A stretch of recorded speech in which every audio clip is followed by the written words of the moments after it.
ನಮಸ್ಕಾರ ಸ್ನೇಹಿತರೆ, ಎಲ್ಲರೂ ಹೇಗಿದ್ದೀರಾ? ಎನ್ ಕನ್ನಡ ಚಾನಲ್ಗೆ ಸ್ವಾಗತ. ಮಣ್ಣಿನ ಮಡಿಕೆಗಳಲ್ಲಿ ನೀರನ್ನು ಸಂಗ್ರಹಿಸಿ ಬಳಸುವುದು ಪ್ರಪಂಚದಾದ್ಯಂತ ಅನೇಕ ಸಮುದಾಯಗಳಲ್ಲಿ ಸಾಂಸ್ಕೃತಿಕ ಮತ್ತು ಪರಂಪರೆಯ ಮಹತ್ವವನ್ನು ಪಡ್ಕೊಂಡಿದೆ. ಈಗಲೂ ಕೂಡ ಅನೇಕ ಕುಟುಂಬಗಳು ಕುಡಿಯೋ ನೀರನ್ನು ತಂಪಾಗಿಡೋದಕ್ಕೆ ಮಡಿಕೆಗಳಲ್ಲಿ ಸಂಗ್ರಹಿಸಿಡ್ತಾರೆ.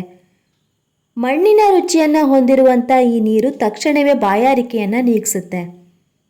ಅಷ್ಟೇ ಅಲ್ಲದೆ ನಮ್ಮ ದೇಹದಲ್ಲಿರುವಂತಹ ಕೆಟ್ಟ ಕೊಲೆಸ್ಟ್ರಾಲನ್ನು ಕೂಡ ಕಡಿಮೆ ಮಾಡುತ್ತೆ.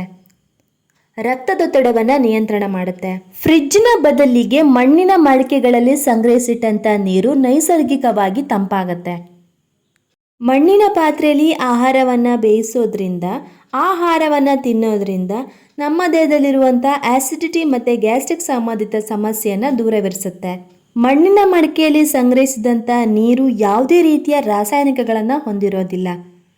ಹಾಗಾಗಿ ಪ್ರತಿದಿನ ಮಣ್ಣಿನ ಮಡಿಕೆಯಲ್ಲಿರುವಂಥ ನೀರನ್ನು ಕುಡಿಯೋದ್ರಿಂದ ಜೀರ್ಣಕ್ರಿಯೆ ಹೆಚ್ಚಾಗುತ್ತೆ.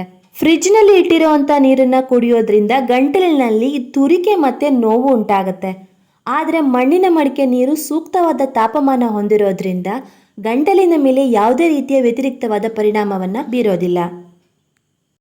ಇವತ್ತಿನ ಈ ಮಾಹಿತಿ ನಿಮಗೆ ಇಷ್ಟವಾಗಿದ್ದರೆ ಎಲ್ರಿಗೂ ಶೇರ್ ಮಾಡಿ. ಮತ್ತೆ ಮುಂದಿನ ವಿಡಿಯೋದೊಂದಿಗೆ ಭೇಟಿಯಾಗೋಣ ಸ್ನೇಹಿತರೆ. ಧನ್ಯವಾದಗಳು.